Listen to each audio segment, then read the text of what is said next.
Once upon a time, in a beautiful place of Valencia, there was a beautiful and simple student named Anna. She is humble, caring, and intelligent. One day, she went to school to enroll. Suddenly, she saw a cute guy named Leo. Anna fell in love at first sight to Leo.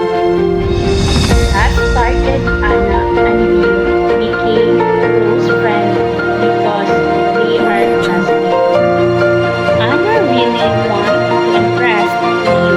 That's why she did all her best to show that she can and she did it. She was the top one in their section, achiever in all academic aspects.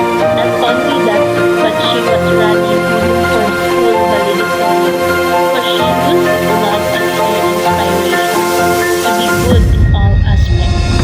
But one day, while Anna hoping she saw Leo holding the hand of her best friend and slightly kissing it, Anna ran away from them.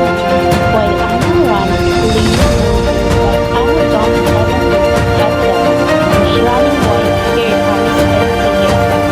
After that day, Anna left their school for a few days. At her lunch, she changed everything. She don't even talk to her teacher and classmates.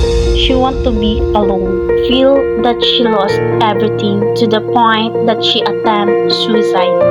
Her family is worried about her, that why they decide to talk Anna.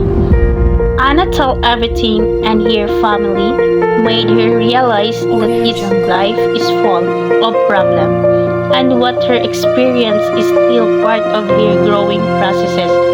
From that day, Anna changed for herself, not for others. That's why she became the best version of herself.